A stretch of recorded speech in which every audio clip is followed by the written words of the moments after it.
Ils sont 20 entrepreneurs issus de tous les secteurs d'activité, industrie, technologie, agriculture, vêtements, agroalimentaire.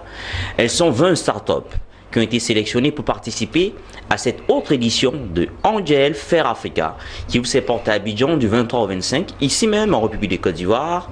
Un événement qui leur est dédié pour le financement, pour un accompagnement, pour de l'argent, pour financer ce projet. Angel Africa a bien voulu ouvrir ses portes pour leur trouver des investisseurs. Et le promoteur de cet événement, la personne de Francis Yapobi, est avec nous. Avec nous, nous parlerons du programme de cet événement et bien sûr des conditions à remplir en tant qu'investisseur pour y participer.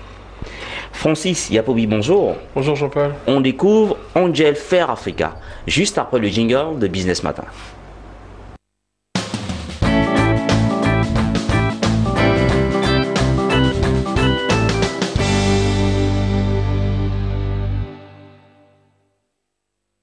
Après Johannesburg en 2013, Lagos en 2014, Accra en 2015 et Nairobi en 2016, nous sommes en 2017 et Angel Fair Africa est en Côte d'Ivoire.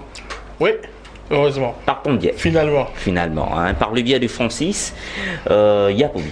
Alors, Angel Fair Africa, hein, c'est vrai que j'ai présenté plus ou moins l'événement, mais c'est pour qui? C'est dédié à qui? Pourquoi un tel événement? Alors, Angel Fair Africa, qu'est-ce que c'est d'abord?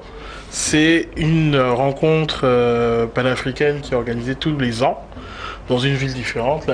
Abidjan est la première ville africaine francophone à accueillir l'événement. Ouais, tout en notant que toutes les autres éditions étaient dans des pays, dans des villes anglophones. Exactement, et qui sont des villes qui sont à la pointe de la technologie africaine aujourd'hui.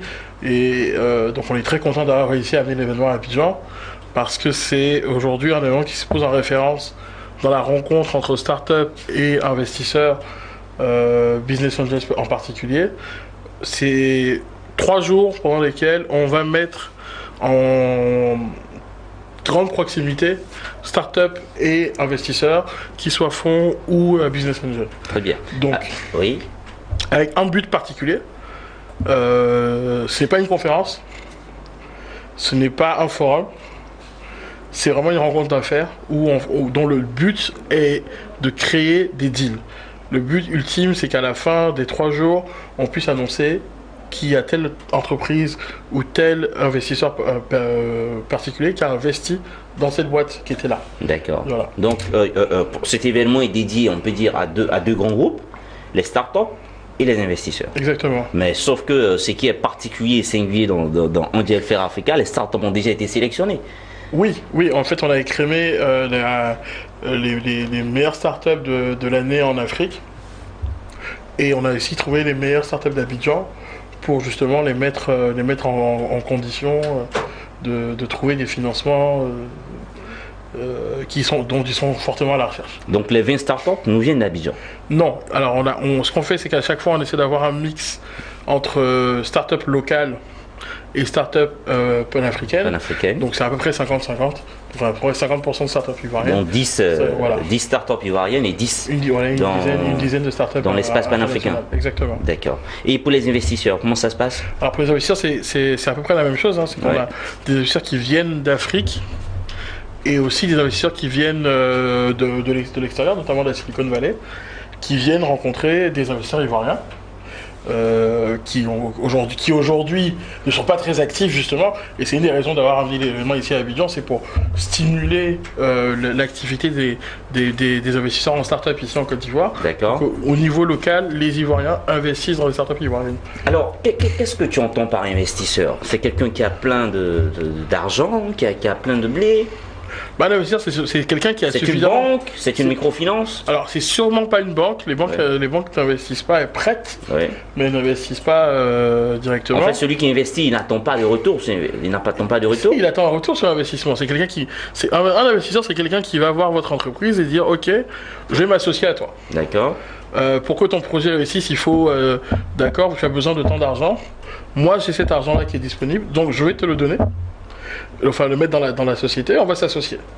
Après, en fonction de l'apport, on va décider ensemble de combien est-ce que ça vaut en termes de pourcentage de propriété de l'entreprise. Donc, on devient associé.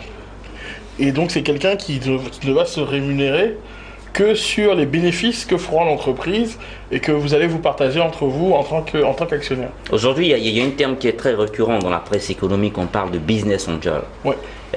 Il y a une certaine similarité avec les fonds d'investissement aussi. Alors, le business angel, c'est une catégorie d'investisseurs. D'accord. Le business angel, c'est une catégorie d'investisseurs qui rentrent très tôt dans les projets, dans des produits qui sont pas encore nécessairement matures, Oui. donc qui est beaucoup plus actif et qui a la particularité d'être un particulier. D'accord. Est-ce que cette catégorie d'investisseurs sera présente à cette édition de Angel Fair Africa? Exactement, c'est ce qu'on cherche même le plus aujourd'hui, D'accord. puisque les business angels sont ceux qui finalement créent, quand vous créez une startup, les premières personnes qui vont investir dans votre projet sont des business angels en général. Vous n'allez pas directement en fond. En tout cas, dans le schéma classique, vous allez voir un business angel, c'est quelqu'un qui rencontre le projet, qui y croit et qui va mettre un peu d'argent. Et puis ensuite, quand vous allez avoir besoin de beaucoup plus d'argent, à ce moment-là, c'est peut-être pas un particulier qui va pouvoir financer, parce que bon, quand on dit ok, souvent les gens lèvent avec un business angel 50 000, 100 000 euros. Donc ça fait quoi? Ça fait à peu près 33 millions, 65 millions. Et puis ensuite, quand ils ont vraiment besoin de beaucoup d'argent pour pouvoir monter à l'échelle, là ils vont voir un fonds d'investissement. Et à ce moment-là, soit le business angel sort du capital en vendant ses parts au fonds d'investissement avec une énorme plus-value. En général, ils font au moins x2, x3, x4, voire x10. Et puis, soit ils restent dedans en participant à l'augmentation de capital et donc ils restent votre associé. Donc ça, le business angel, c'est un investisseur comme un autre, sauf que c'est un particulier qui investit son argent. À la différence du fonds d'investissement, où quand vous rencontrez quelqu'un d'un fonds d'investissement, il investit l'argent des autres. D'accord. C'est un investisseur professionnel. Ok, d'accord. Donc pour Angel Fair Africa, la particularité, c'est que les startups sont déjà sélectionnées, 10 locales, 10 panafricaines, et ces 10, et ces 20, autant pour moi, recherchent les investisseurs. Exactement. Qui peuvent être soit des business angels ou soit des fonds d'investissement. Soit des fonds d'investissement. Est-ce qu'il y a une autre catégorie également d'investisseurs que vous attendez? Non, c'est essentiellement les deux. Hein. Les deux. C'est fonds. Mais à ce jour, il y a combien de fonds d'investissement ou de business angels qui se sont inscrits? Alors on attend à peu près 80 business angels et fonds d'investissement. 80. Pour une start-up, je ne pensais pas que. Donc, on pourrait dire que chaque start-up part avec 4 business angels ou 4 fonds d'investissement, quoi. Alors, le truc, c'est que quand vous levez des fonds, vous vous rendez compte très vite que 4, ça suffit pas pour lever. Ça suffit pas. Rencontrer 4 personnes, ça suffit pas. Il faut rencontrer des fois des dizaines et des dizaines de personnes. Vous pouvez rencontrer toutes les grandes startups, vous diront, hein, ils ont rencontré des dizaines et des dizaines d'investisseurs avant de trouver le bon investisseur. Parce que c'est aussi, en fait, la rencontre, c'est pas de dire on va prendre l'argent du premier venu qui a envie de donner de l'argent. Il faut rencontrer quelqu'un qui non seulement va vous apporter de l'argent, mais souvent vous cherchez plus que de l'argent. D'accord. Souvent vous cherchez quelqu'un qui a de l'expertise dans votre domaine. Ou bien du relationnel. Oui, des relations dans votre secteur d'industrie. Quelqu'un qui peut débloquer des situations pour vous. C'est-à-dire qu'il va peut-être investir pas moins d'argent qu'un autre, mais son carnet d'adresse ou bien son expertise sera beaucoup plus valorisable que l'argent que vous auriez pris ailleurs. D'accord.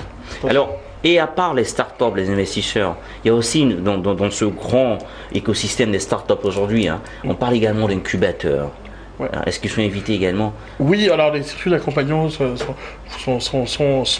présentes. C'est normal, d'ailleurs on travaille avec elles. Hein. Pour pouvoir sourcer des startups au niveau panafricain, on travaille avec des incubateurs, des accélérateurs et des experts dans toute l'Afrique pour que eux justement nous disent voici les startups les plus solides de l'année, et c'est comme ça qu'on les écrème. Donc évidemment ils font aussi partie des personnes qui seront présentes. Alors, Francis, on va lui dire, après nous avoir présenté le concept avec ces différentes éditions qui vient maintenant à Abidjan, après nous avoir dit à qui est destiné cet événement, on va parler maintenant du programme. D'accord. Ça se passe aujourd'hui, ça débute aujourd'hui jeudi. Ça commence aujourd'hui, oui. Aujourd'hui jeudi. Cet après-midi. Cet après-midi avec quoi? Alors ça commence cet après-midi avec une masterclass qui est donnée par Esther Dyson. Esther Dyson, c'est quelqu'un qui est dans le top 10 des business angels aujourd'hui. Qui accompagne les startups. Oui, c'est quelqu'un qui est un investisseur, elle investit dans des startups. Elle est rentrée d'ailleurs très tôt dans Facebook, par exemple, pour donner des startups que vous connaissez. Elle est rentrée dans LinkedIn. Elle est rentrée dans Flickr, dans Delicious. Donc elle a aidé ces jeunes startups. Elle a apporté des financements. Voilà, c'est quelqu'un qui a investi dans ces entreprises-là très tôt et qui utilise l'argent de ces investissements, les retours d'investissement de ces investissements très rapides qu'elle a fait pour maintenant aujourd'hui créer d'autres boîtes. Elle a même monté une nouvelle start-up. Elle investit aussi dans d'autres start-up grâce à cet argent qu'elle a gagné dans ces compagnies-là. Donc elle vient partager son expérience et donner une masterclass en premier lieu aux investisseurs ivoiriens. Parce qu'il faut quand même reconnaître qu'ici en Côte d'Ivoire, notre secteur pêche par le manque d'activité des business angels ivoiriens. Aujourd'hui, en Côte d'Ivoire, faire financer sa start-up, c'est très compliqué. La plupart des start-up ivoiriennes qui se font financer sont financées par des fonds étrangers. Mais pas par des fonds locaux. Pas des fonds locaux, et ça fait qu'aujourd'hui on perd beaucoup à ça. Et l'intérêt de l'événement, souvent, c'est ça, c'est de stimuler quelque chose ici, et que après cet événement, les business angels ivoiriens soient plus, en tout cas, qu'ils se sentent beaucoup plus à même, beaucoup mieux armés pour pouvoir saisir des opportunités qui les intéressent. Ce qu'on vous dire souvent, c'est « Ah oui, ça a l'air très intéressant et tout, mais je connais pas la technologie, ou je connais les startups, je connais pas très bien. Moi, j'ai fait de l'argent, regardez, j'ai fait de l'argent dans l'agriculture, j'ai des plantations, j'ai de l'immobilier et tout, mais tout ce qui est startup, moi, je connais pas. Donc je préfère mettre mon argent dans d'autres choses. Donc là, on veut les familiariser avec ça, en faisant venir des gens qui ont l'habitude de le faire, et en leur disant, voilà, voici comment on fait, voici comment ça a réussi pour moi, et ensuite leur proposer des opportunités. D'accord. Vendredi, pareil. Alors vendredi, c'est pas pareil, parce que là maintenant on rentre dans le plein de l'événement, parce que jeudi il y a seulement la masterclass qui est dédiée aux investisseurs. Ensuite, vendredi, il y a vraiment donc quelques discussions thématiques. Et puis des présentations. D'accord. On rentre dans le vif du sujet. Une moitié de start-up qui va présenter son activité. Une forme de pitch. Ouais, des pitchs. Et puis ils seront là, disponibles pour que les investisseurs qui sont intéressés puissent leur poser des questions. D'accord. On fait aussi venir certains experts pour discuter de sujets, justement pour mieux familiariser les investisseurs avec les questions aussi bien liées directement à l'investissement, mais aussi à ce que c'est qu'être entrepreneur dans une start-up, à des questions technologiques aussi. Voilà. Et samedi ? Et samedi, la même chose. Mais on oublie le lieu, hein. Alors non, mais on a fait l'émission, on parle du lieu. On n'a pas encore posé la question. Ça se passe à la Chambre de commerce et d'industrie de Côte d'Ivoire, au plateau. Donc qui nous a fait l'honneur de bien vouloir nous accueillir. Et donc on les remercie pour ça. Donc on remercie donc tous les sponsors qui nous accompagnent sur cet événement j'espère va pouvoir apporter quelque chose à notre écosystème et changer drastiquement la question du financement ici. L'écosystème des startups, il est dense en Afrique, et ceux qui l'ont compris sont devenus de potentiels entrepreneurs, mais le couac, ce qui bloque, c'est l'investissement, c'est le financement. Il y a un événement ouvre ses portes à Abidjan, Angel Fair Africa, qui est à sa 5e édition. Après avoir tourné dans les capitales anglaises, décide de se baser ici à Abidjan du 24, autant pour moi, du 23 au 25 novembre. Merci de nous avoir suivis Business Matin. J'ai été ravi, comme d'habitude, de vous avoir fait découvrir un événement qui part à la promotion des investisseurs. En ce qui me concerne, suivez toujours le canal 161 du bouquet Canal Plus et 683 du bouquet Star Times. Merci à l'équipe technique et à l'équipe de réalisation de cette émission. Ciao, ciao et à un prochain numéro.